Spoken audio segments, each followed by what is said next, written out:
Can you give me permission to record? Yeah, sure. I've given you permission. Thanks, bro. Yeah, I'm recording.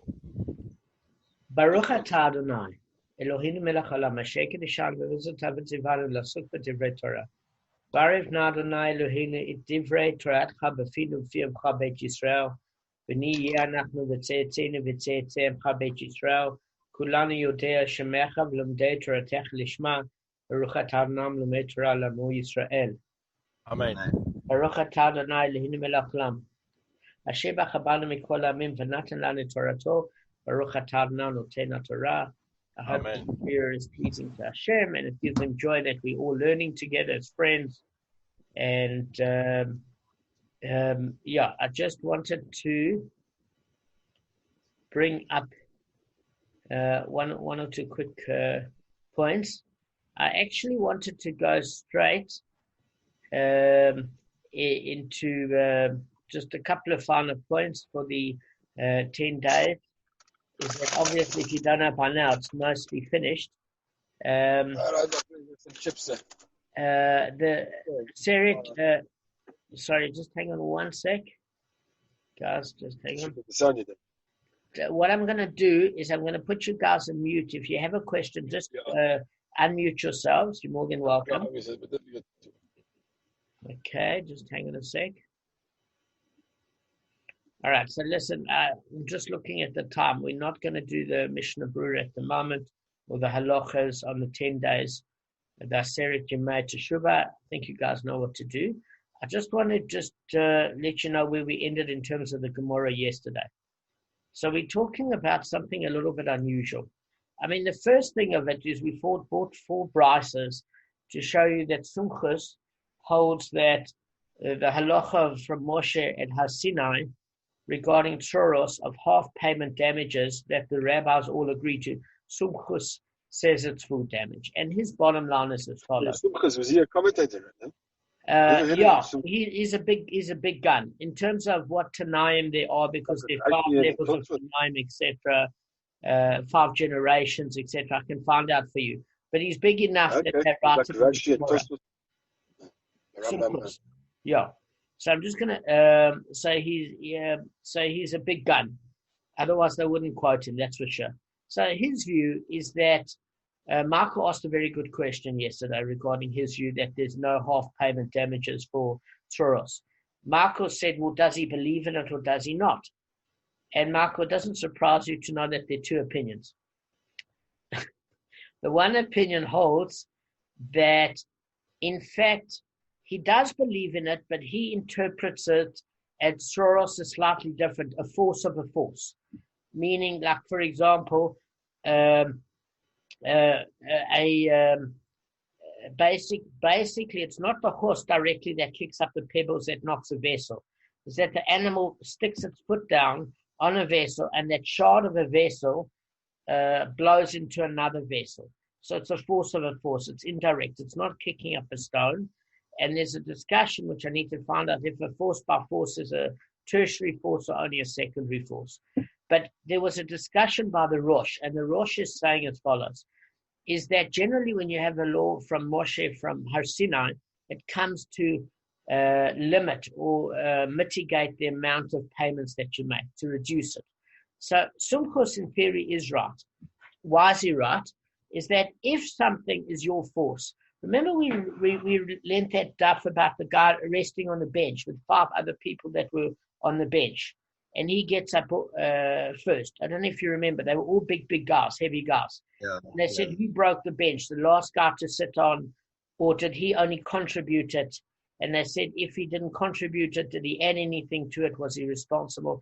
Anyway, that duff ends off as saying that he leaned on the bench and his force broke it. So that's obviously a direct force. But the Sumchus's view is if something is caused by your motion, like with Mavi, like a man that throws a stone through a window, why aren't you as responsible as if you did it directly? Meaning either you're responsible for your force as if it's you, or you're not responsible for your force at all if it's indirect. In other words, what's his half payment? That's what he's battling with, because the law of Moshe Sinai is something he doesn't agree to come to interpret that. So the one view is that he doesn't hold by that rule at all, and the other one is his interpretive view of it is different. But the Rosh says something interesting. It's not that the rabbis hold the view that you'd either pay nothing at all for your force if it's not part of you, or you'd pay in total if it was part of you. The Rosh is saying that any rule from Moshe Hasina would have a default position of the rabbis actually saying your force is like you, and therefore you would pay full damages. And the rule from Moshe from Hasina is to limit that to half payment. In other words, a rule from Moshe, a special rule from Moshe, doesn't ever come to increase your obligation. It comes to reduce your obligation. It's a leniency. Moshe Rabbeinu was about mercy and leniency. So if it's a special rule, it's not saying you weren't at all responsible by your force and now you're responsible for half. No, it's that by your own force, you should be responsible for it in full, but because it's indirect, you're paying half. So it's a leniency. So I just thought I'd clear up Marco's question. Good question, Marco. Okay. Now we're going to go into the next part. Remember we were discussing about a zav and this direct contact and this indirect contact and what exactly is it about? Okay. Does everybody know what a zav is, by the way? Yeah. How would you define it? Well, it's a seminal emission which creates an impurity to surroundings, depending on the laws involved. Exactly. So Marco's spot on the mark. It's not a normal seminal emission. For some reason, it's usual. It's unusual. I don't know if it's contracted by a VD. I'm not going to say what that initial is actually on the share, but it seems to be a frequent and unusual thing, like somebody's getting over some sort of bodily flu, so to speak. So it's not seeming to be a normal seminal emission. It's a specific category. It's not like a nocturnal emission. So it seems to be something that's uncontrollable with the physiology if that somebody goes through for a certain period. Okay? But in any event, the bottom line is Marco's 100% correct. It's a seminal emission from a human male. So there's two different types of seminal emission contraction. The one is something called a midras, and that's what it means is treading upon or weighing upon.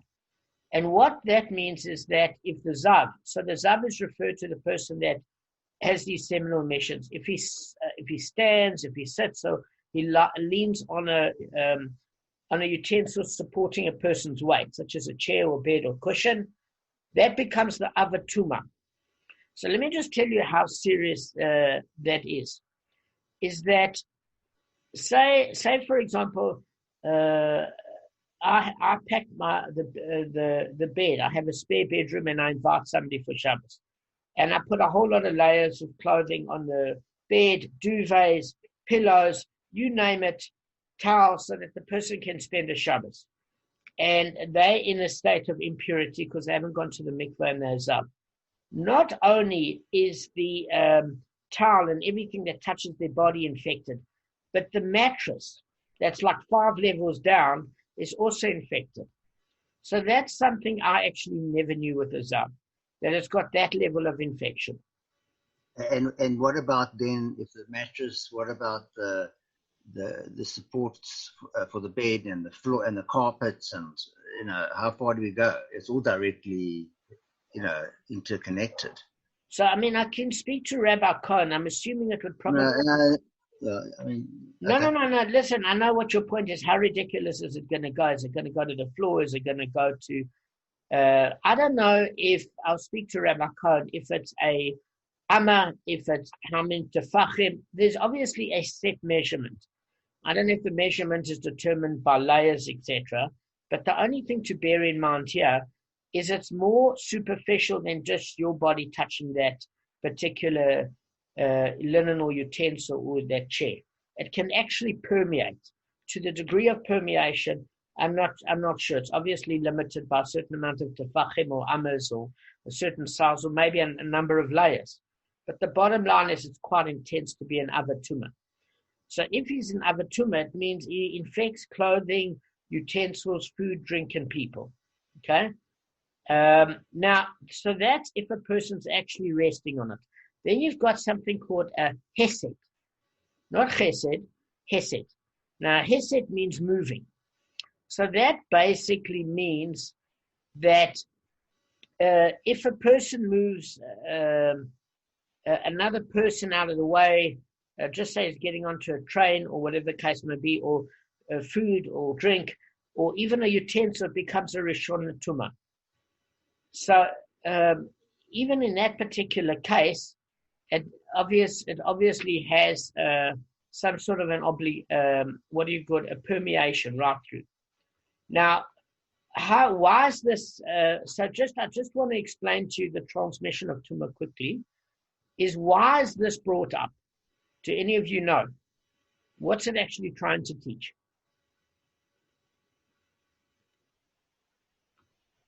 Guys, do you know, or do you want me to explain it to you? Okay, I'm going to unmute you. Yeah? To me, it's telling you need to go to the mikveh regularly. Okay, for sure you need to go to a mikveh regularly. In terms of Bava Kamma, we're not learning the damage of a zav. Just be careful. We're not learning. What we're doing is there's a certain rule that's put forward, and that rule is whatever would create that infection with direct contact with the zav, and this is a statement by Rava, would create the difference between a definition, it would appear, between direct damage and indirect damage. So, we're first thinking it's a rule of Tzoros. So, rule Tzoros is if a person is a zav, and he damages an object, not by infection, but by leaning on a chair and breaking it. That object is obviously a Rishon Tumah, but it also broke from his direct force. Okay? But let's take away the breaking of the object. If he sits on the object, it's infected. If he throws a stone at the object, that object is not infected, even though the stone's infected. So the only thing that you got to bear in mind, because when I first read it, I thought, what are you talking about? Are you paying for damages of a zav? Is something infected? Are you now paying for the damages of something infected because that object's become tumah? And the whole thing has started off to be a little bit confusing, but it's not. It's a simple case that it has nothing to do with the damage a zav causes in terms of his level of impurity, nor has it to do with the fact that he broke an object. What Rava is saying is that the analogy is if a zav moves an article out the way, or he rests on an article and the linen and the bed mattress underneath it becomes infected. That's known as direct damage or direct infection. Indirect is if he takes a stone and throws it at an object and it damages the object. But he's not talking about the issue of damage. He's talking about the issue of tumah permeation. So, in other words, if there was a zav that threw a stone through a window, let's not use a window, through a stone, through a piece of furniture, that furniture would be damaged, but that furniture would not take on any impurity. The stone's impure, the zav's impure.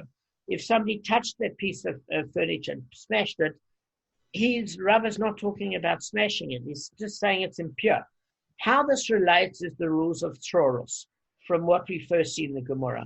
So anything that's indirect, where there's damage that's caused by indirect motion, that can be compared to a zav, where there's, that could be compared to Tzoros, where there's half damages.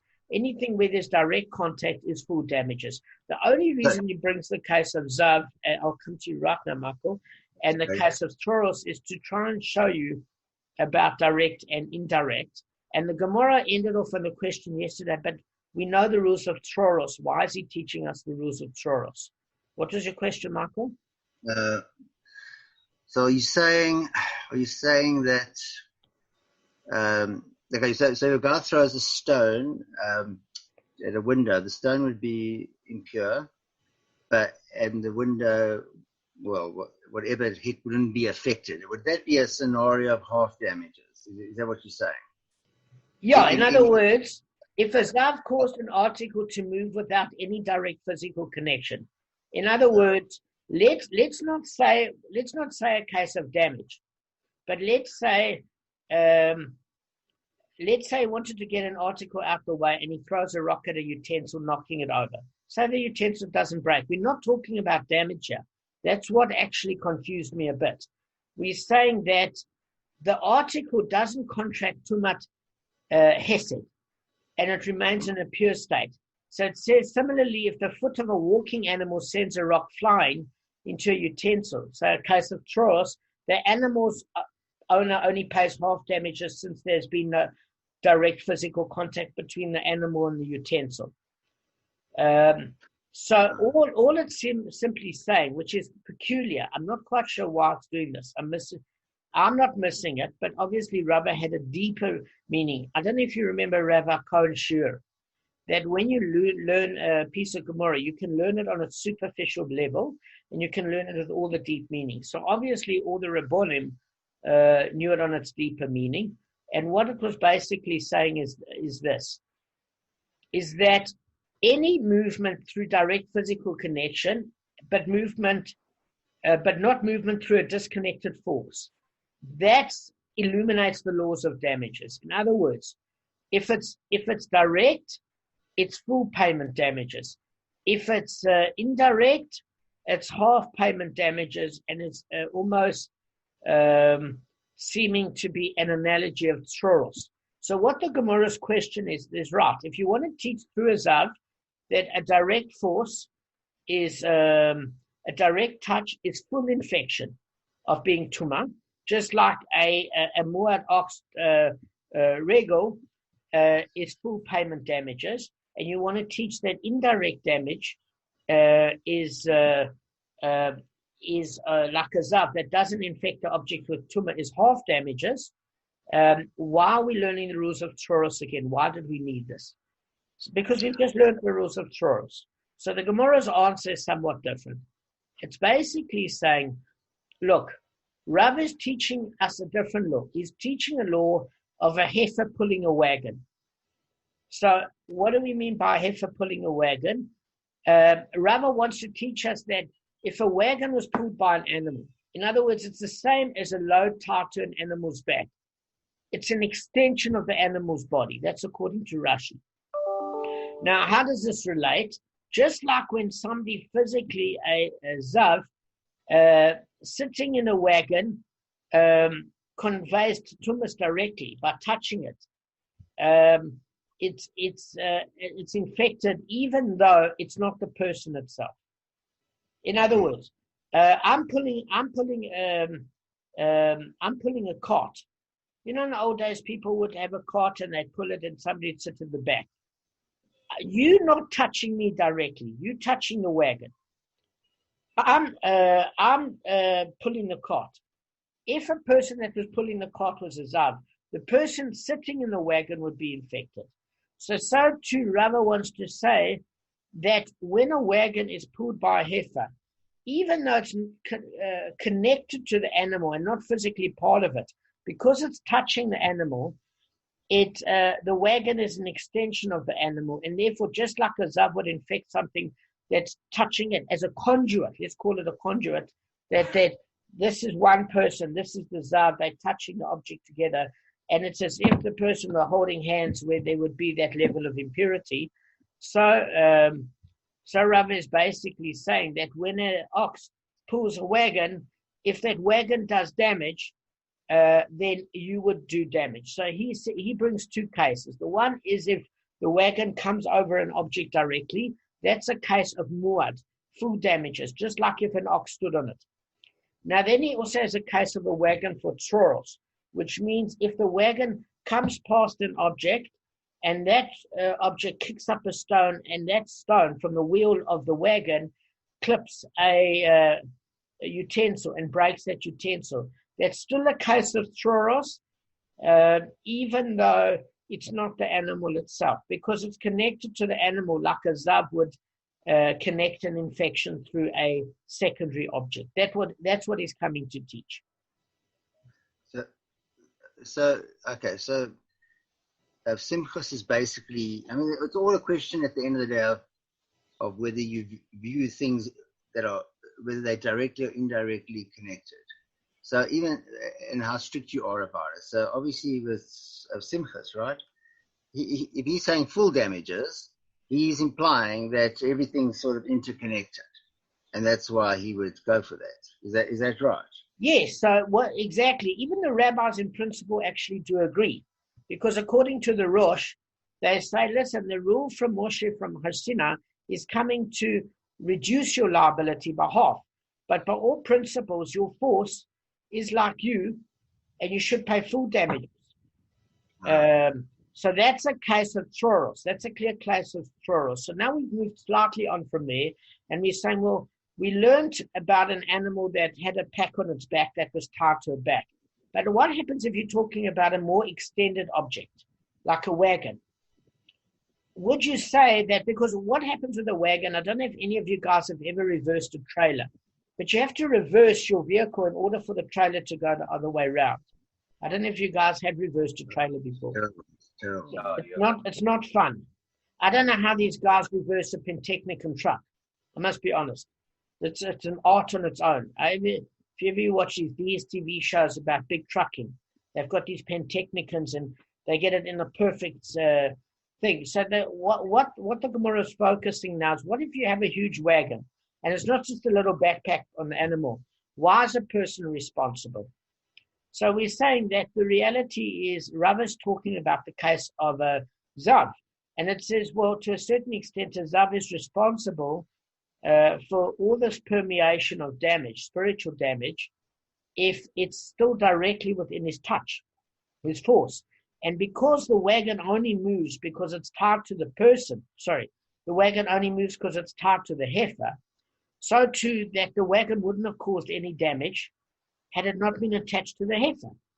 And it even wants to say something more, that if a wheel goes over a pebble and the pebble shot and hit an object, or that utensil broken a shard, broke another object, that's a case of Thoros. It doesn't matter if the wagon caused it, because it's still part of the animal, even though it extends the animal by a meter or two. So it doesn't have to be even a tiny backpack on its back. So again, direct damage for a wagon, muad, full payment. Half damage is Thoros. Does that make sense? So the only thing we're talking about Sumchus there is a case that he doesn't hold, according to one opinion, by that rule of Moshe from Har Sinai at all, and the rabbis do. And the other opinion is his interpreted is slightly different. It would seem from the force of the force. Meaning it's not just pebbles that get smacked up, but the vessel gets shattered, and then the vessel would shoot a shard to a secondary vessel once an animal stood on it. But this rule of half damages, he doesn't hold by at all. He doesn't hold by. He said it's full damages. But the main thing that we've got to learn is also the opinion of the rabbis, and we're talking now about the wagon road. So Bryce taught, supporting the teaching of Rava, that a wagon pulled by an animal is like an extension of the animal itself. An animal is more to break in the course of its walking. How so? So if an animal entered into the yard of the damaged party and did damage with her body in the course of her walking, or with her hair in the course of her walking, or with the saddle that is on her, or with the pack that is on her, or with the bit that is in her mouth, or with the bell that is tied around her neck, or if a donkey did damage with its load, or a heifer did damage by pulling a wagon, in all these cases, the animal's owner pays full damages. So this brisa clearly states that a wagon pulled by an animal is treated like an extension of the animal. Okay? And just want to see one particular thing. So this brisa is actually going to be extended in 18a. So so now the brisa continues. Okay, there's another brisa that continues. But that brisa does mention the case of that if there's a wheel that actually shoots out a pebble, that's Thoros payment. Does that make sense? And that's according to the Nimukei Yosef and Rabbeinu Yonah. So that's pretty straightforward. Now, one thing, continuing the discussion of Thoros, the Gemara is now going to introduce a new brisa.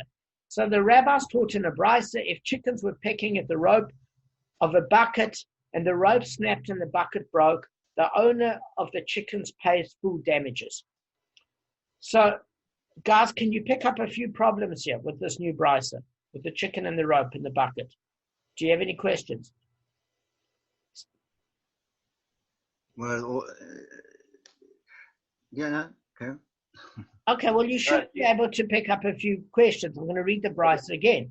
If the chickens were pecking at the rope of a bucket and the rope snapped and the bucket broke, the owner of the chickens pays full damages. Okay, sorry, carry on, Gav. And it's kind of indirect. Good. And therefore, it's direct, but not if it's indirect, it should be half damages. Exactly.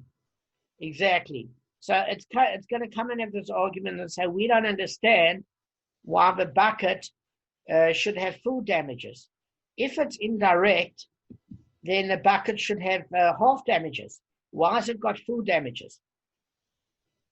Does that make sense? Gavin, you're on the board. So we don't quite understand why this brisa seems to differ. Then there's another... So we're forgetting about Simchas now. We just... No, we're going to come back to... We're using Mount Sinai laws now. Okay? No. So what I'm saying is as follows, is how this Gemara started is we say, listen, this is the opinion of the rabbis. There are 4 brises. This is the opinion in 3 of the brises of Sumchus. And Sumchus says there's full payment damage. We went through those brises. At the end of the day, we went to see that the Mishnah seemed to be like the rabbis because of the half payment for this rule from Moshe Asina from Soros. So we said, right, there's 2 opinions in Soros.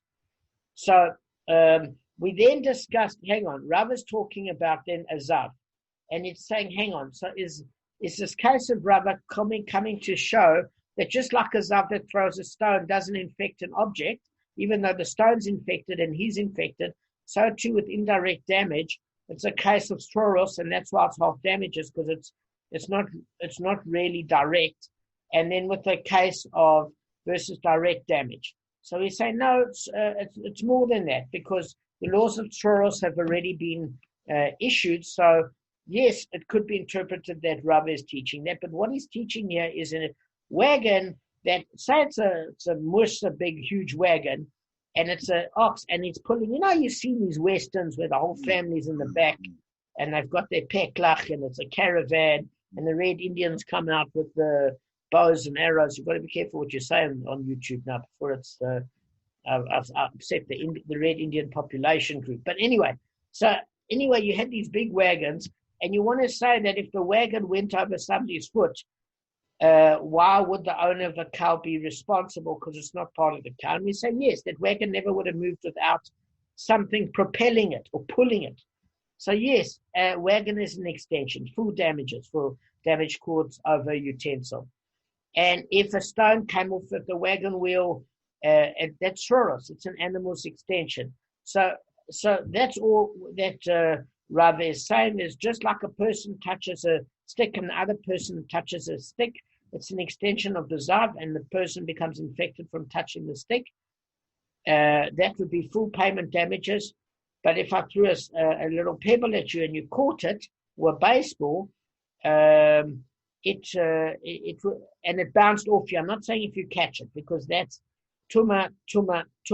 I'm saying if I threw it at your body and it bounced off, you wouldn't be infected. So it's analogous both to Soros of the wagon and direct, etc. Now we're dealing with a different issue. We're saying, okay, but why the Gemara is trying to do this is to bring up different brises to see if the inconsistencies with Sumchus's opinion versus the rabbis. And what happened is, it seems to bring a different case which contradicts this. It's saying maybe there is a case for Sumchus, or maybe there is a case for full damages, because it says in a different brisa, if chickens were pecking at the rope of a bucket and the rope snapped and the bucket broke, the owner of the chickens pays full damages. So this would seem to imply that, as Gavin said, that this could be, why would there be full damages for Soros unless this brisa is holding on Sumchus? Yeah. So we haven't completely left Sumkus. We're still trying to grapple with this issue of Troros. Good. Fine. So what we need to do is ask the following questions, and this is, we've got about 3 minutes remaining. I'm just going to read on. So Rava inquired, if an animal stepped on a utensil and did not break it immediately, rather roll to another place where it broke on impact, what is the law? So we're saying, hang on, what is Rava talking about here? We're first talking about chickens and ropes and buckets, and now we're talking about an object that rolls, and at what point is the person responsible? We don't understand why there's a different subject matter now all of a sudden. And I'm going to link it now. So Rava inquired, if an animal stepped on a utensil and did not break it immediately, rather rolled to another place where it broke on impact, what is the law? In other words, Rava is saying, do I follow the start of the process that breaks the utensil? And is it the animal's body that has broken the utensils directly? Or perhaps I follow the actual breaking of the utensil and it's a case of Troros. So now the case is becoming a little bit clearer. Because the animals are pecking at it directly. It's not a horse that kicks it up. They're pecking at this rope directly. And that is a direct process of damage. It's only a matter of time before they go through the rope where the bucket is then going to crash and damage. So do we consider it to be direct damage? Because it's not like pebbles that shot up from an animal. This is a bucket attached to the rope, and it seems that it could be direct. When the bucket smashes, it's indirect. It's in the air and then it lands. But let's look at the point at where the damage took place. It's at the rope portion where the chickens were pecking at it. And therefore, it might not be a case of Troros. It might be a case of not full payment for Troros, but actually direct damage. So Rava is trying to say, listen, we learned this other case. So does the process of calculating the damage occur at the point where they're pecking the rope or at the point where the bucket crashes? In other words, at what definitive time point do you calculate this? Because if it's once the bucket crashes, that's a case of Troros. And if it's full damages payment, it would seem to be Sumchus. But if it's known as damage that's caused by the pecking, that's direct damage, and that would be a case of muad, full damages anyway, according to the rabbis. So that's why Rava wants to say, at what point do we consider breakage? And he's going to bring a case next time. If you throw an object off a roof, is it at that point a utensil off a roof? At that point, is it like tickets? I mean, if you throw an object off an Empire State Building, is it at that point where it's already considered a loss, which is direct damage, or only at the point of its crashing, which is Troros? So that's what we've got to determine. And this has a real implication in terms of payment. Is it half payment damages or full? And where do we calculate the process from? At what point? When?